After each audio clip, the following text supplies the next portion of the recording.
But you know what? That's you brought up a good point. So the idea of first time home buyers.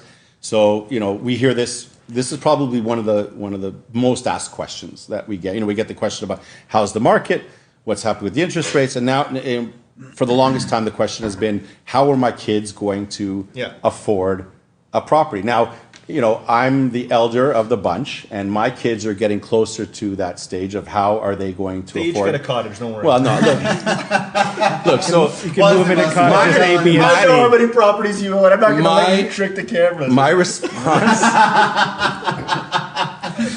Your kids will be just I fine. gotta cheer through that one. That was a slam down right there. Cheers. How's your 40 by 40 basketball court coming? All right, my $1 billion response to listing, that, guys, right here. Yeah, see? my response to that. It's 45 by 40. 45. Yeah, thank you. My response to that is that look, each person is an individual in their situation, right? So I'm gonna sort of answer the question about how are my kids going to afford a property or how are they going to be able to buy something, and I'm going to do that while at the same time talking about what I would do with $200,000 or $300,000 as an investment. I'm going to kind of combine those two things. Okay. I wasn't going to. I should have asked you back. No, I was going to talk. I was going to talk about vacation properties.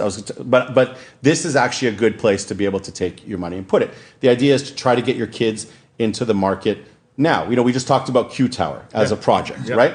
Get yourself into a pre-con. If you can't close on it today, and you've got the money to put down for the deposit, buy yourself pre-construction. Let it sit. Get your kid into the market in today's dollars. Great time.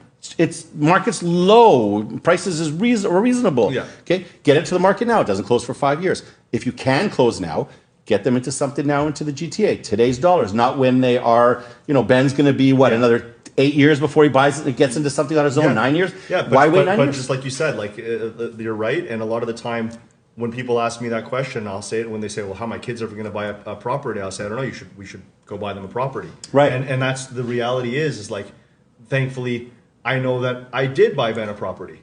Exactly that. Yeah. You know what I mean? The same thing. And pre-construction, although there are risks associated with carrying costs and risks associated with, a whole bunch of attributes that can come along with it, this all comes back to why it's very important that you pick and choose the right projects, the right developers. For the most part, the right developers don't build the wrong projects. Right. The right developers do their due diligence. They know they're not there for fun, and they're not, and they know that the lasting legacy of what they're building. And I know that everyone thinks that these developers are all just greedy who are out there trying to make money. Nah. But I'm telling you, they're not. Yeah. For the ones I know, at least, I can tell you, the majority of them, The reputable they guys- care about their legacy, for sure. and they care about what they're putting out there, and they care about putting out things that are going to make the people that have been rolling with them from day one money. Yeah. And that's why the good companies have repeat business. That's right.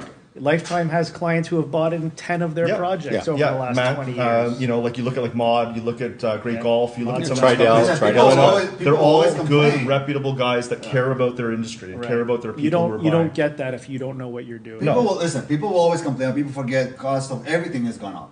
Anywhere from lumber, labor. Try to even get a labor. Forget about paying Yeah. for labor. We Try, have a serious try and get shortage. a trade to work at your house. Yeah, We have serious I don't shortage want of to tell you trades, what I when I just bought a house. I renovated a house over the last 7 months. What I thought was going to be here. 7 months. Yeah, it's been 7 months. Wow. Today. 7 months? Yeah, bro. But they're done. They're done. You could have built a new house in that time. Thanks. So I couldn't have He actually. probably did.